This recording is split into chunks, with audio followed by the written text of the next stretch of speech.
দিনটা ছিল শনিবার। সকাল প্রায় 6:30-7টা হবে। ঘুম থেকে উঠে চলে আসলাম ছাদ বাগানে। যে ছাদ বাগানটা দেখছো এটা কিন্তু আমার বাড়ির নয়, এটা বাপের বাড়ির ছাদের ওপর। গতকাল হঠাৎই কোনো প্ল্যান নেই, প্রোগ্রাম নেই, হঠাৎই মায়ের কাছে চলে আসলাম। মায়ের কিছু বিশেষ প্রয়োজন ছিল, তো সেই কারণেই মায়ের কাছে আসা। বর্তমানে আমরা ছাড়া মায়ের কিন্তু অবলম্বন বলতে আর কেউ নেই। তাই আমরা 4 বোন, মায়ের 4টি পিরামিডের মতন। তো আমাদের ওপরে ভর করে কিন্তু আমার মা সাহস করে সমস্ত কাজে এগোতে পারে। মা ভালো থাকলে আমরা ভালো থাকবো, আর আমরা ভালো থাকলে আমার মা ভালো থাকবে। শুধু এটা আমার মতন, আমার মায়ের মতন মা নয়, যে কোনো মায়েরই এই একই অবস্থা। অর্থাৎ সন্তানরা যদি ভালো থাকে তবে কিন্তু আমরা মায়েরাও ভালো থাকি। কি বলো, ঠিক বললাম তো? ছোট থেকে আমার মা বাবা দুজনকেই সংগ্রাম করে, লড়াই করে বড় হতে দেখেছি। মা সমস্ত কাজই নিজে হাতে করত, তারপরেও বাবার ব্যবসায় আবার সাহায্য করত। আমার বাবার ব্যবসা ছিল রেডিমেড গার্মেন্টসের। আমাদের একটা দোকান আছে।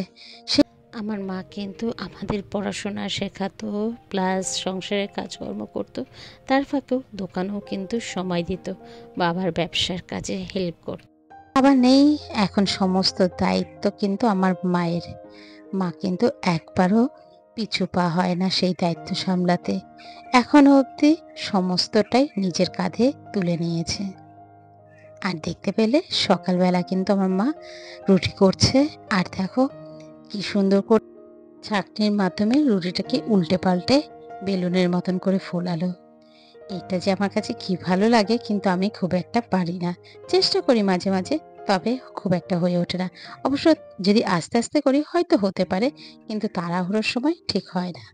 আর চলো এবার বাপের বাড়িতে রয়েছে, কিছু তো কাজকর্ম করতে হয়। বিছানাগুলোকে গোছালাম। এই দেখো কি গুড সুন্দর লাগছে না মর্নিং বিছানাটা গোছানোর পরে। বন্ধুরা। হ্যাঁ, গুড মর্নিং সোহানি।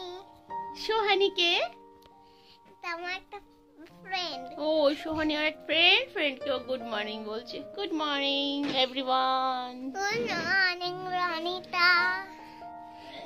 হাই, তুই কি করছিস এখন তোরা? এই যে দেখতে পেলে আমার বোনজি, ও কিন্তু আমাকে দেখলে ব্লগিং করার জন্য রেডি হয়ে থাকে। আমি যখন সবাইকে গুড মর্নিং বলি বন্ধুদের বলতে, ও কিন্তু ওর নিজের বন্ধুদের বোঝে। তো তাই ওর বন্ধুদের গুড মর্নিং বললো।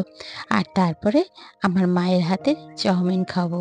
আজকে চাউমিনটা যেটা করছে একদম ফুলকপি আর ওদিকে পেঁয়াজ আদা রসুন দিয়ে, ব্যাস এরকম করে বিভিন্ন সস দেবে, দিয়ে রেডি হবে আমাদের মায়ের সেই ছোট্টবেলার।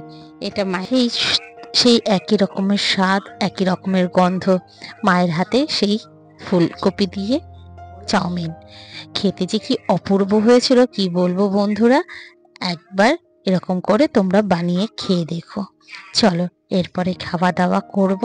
আর জানো তো, বাবাকে প্রত্যেকটা সময় মিস করছি। যখনই আমরা খেতে বসি সবাই মিলে একসাথে বসি, ইভেন বাবাও কিন্তু এখানে অংশগ্রহণ করতো। কেমন আছো? আমি হচ্ছি পিফু। আমি বলো তুমি যে এটা কার বেবি? এটা হচ্ছে কার বেবি? এটা হচ্ছে সনির বেবি। আমার সেজো বোন সনি, ওর বেবি। হ্যাঁ, এটা কার বেবি বলে দিলাম, তোমরা সবাই শুনে নিলে। আমরা এখন কোথায় এসেছি? দিদুন বাড়ি।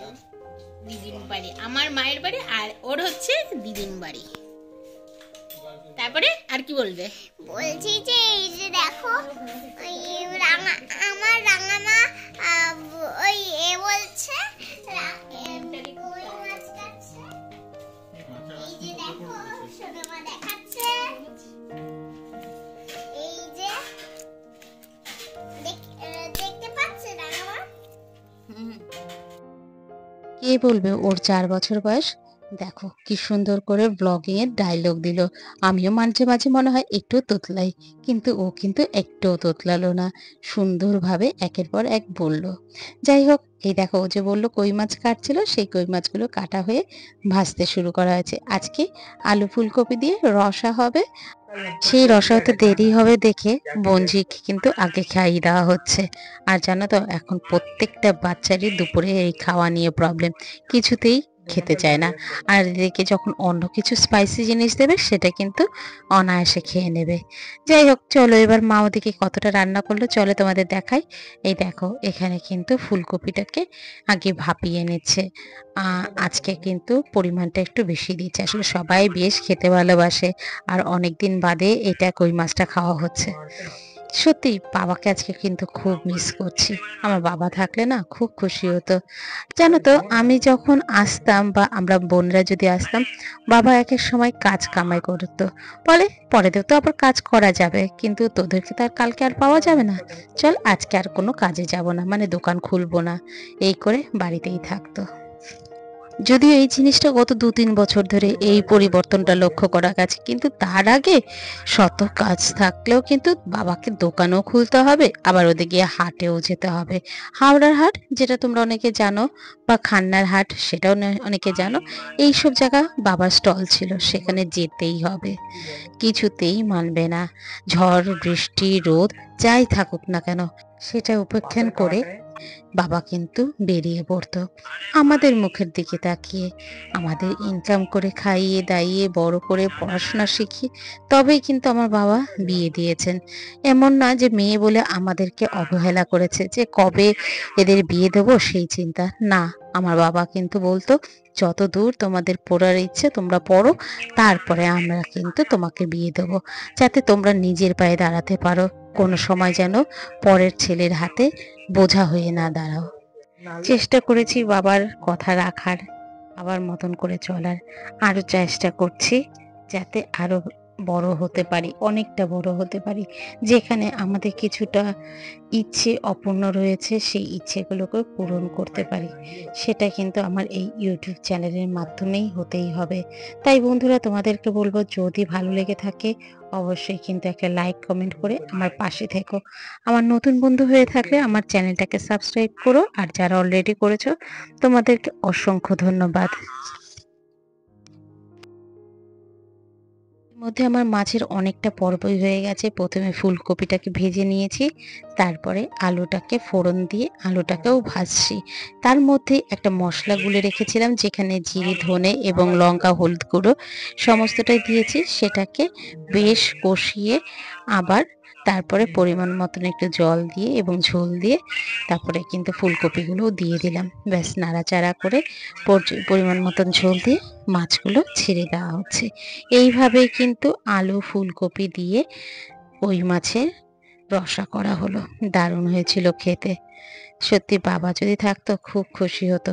বাবা প্রচণ্ড খেতে ভালোবাসতো, এবং বিশেষ করে আমরা যদি কিছু রান্না করতাম, বাবা তো সেটা আরো বেশি ভালোবাসতো। ওদিকে রান্না হতে হতে পুজো দেওয়া হয়ে গেছে। চলো পুজোটা আজকে একটু দেখিয়ে দিই। অলরেডি বাল্য সেবা দিয়ে তারপরে কিন্তু বোনও বাড়ি ও ঘরে গেছে। তো এই ফাঁকে আমি চলে আসলাম একটু গোপু সোনা, ভোলে বাবা সবাইকে তোমাদের সাথে পরিচয় করিয়ে দিতে। ওদেরকে ব্লগিংয়ে না নিলে হয়, এনারাই তো আমাদের আসল শক্তি, কি বলো তাই তো? চলো এরপরে আমরা সবাই মিলে একসাথে ডিনার করব, এবং তারপর আর কোনো কিন্তু আমি ভিডিও করিনি। একবারে তারপরে তোমাদের সাথে দেখা হবে সেই রাত্রের ডিনারের সময়। রাত্রের ডিনারে আমার জন্য মা আগের দিন একটু পোলাও করেছিল, সেটা আমার জন্য রেখে দিয়েছে। এই যে এখানে পোলাও আর একটু চিকেন রেজালা করেছিল। আর তারপরে দুপুরে কিন্তু আরও অনেক কিছু আইটেম ছিল, যেমন চচ্চড়ি ছিল, ফুলকপির বড়া ছিল। এইভাবে করে সবাই মিলে আমরা একসাথে ডিনার করলাম। চলো এরপরে ডিনারের পরে মায়ের সাথে একটু মায়ের রান্নাঘরটা শেয়ার করি, যেখানে মা খুব সুন্দর করে রান্নাঘরকে গুছিয়ে রাখে।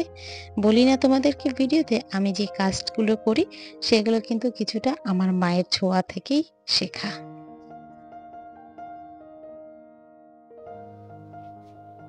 এই দেখো সমস্ত রান্নাঘরকে একদম পরিষ্কার টিপটাপ করে গুছিয়ে রেখেছে।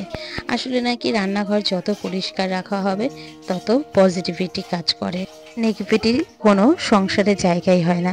যাই হোক, এইভাবে করেই কিন্তু আমাদের সংসারের প্রতিদিনের রাতের রান্নাঘর পরিষ্কার করে রেখে তারপরে ঘুমানো উচিত। সেটা বলো। তো তোমরা আমার পাশে বন্ধু হয়ে আমার চ্যানেলটাকে সাবস্ক্রাইব করে পাশে থেকো। চলো আবারও দেখা হচ্ছে পরের দিনের একটা নতুন ব্লগে। Tata, good night, have a sweet. যেদিন আসবে দাদাকে নিয়ে আসবে। আচ্ছা ঠিক আছে, সবাই ভালো থেকো, টাটা। ঠান্ডা লাগিও না। আচ্ছা, আর কি করব? আর কিছু না। আর দাদাকেও ঠান্ডা লাগাতে দিও না। আচ্ছা ঠিক আছে, তুমিও ঠান্ডা লাগিও না। দাদাকে ভালো রেখো। দাদা হচ্ছে এখন মাধ্যমিক দেবে, দাদা যেন ভালো পরীক্ষা দেয় সেটা বলো। দাদার জন্য ভালো পরীক্ষা দেয়। হ্যাঁ, টাটা। এই যে ভিডিওটা দেখলে, এটা বাড়ি ফেরার ঠিক আগের মুহূর্তের ভিডিওটা। কেমন লাগলো কমেন্টে জানিও, ভালো লাগলে চ্যানেলটাকে এগিয়ে নিয়ে যেতে সাহায্য করো। টাটা।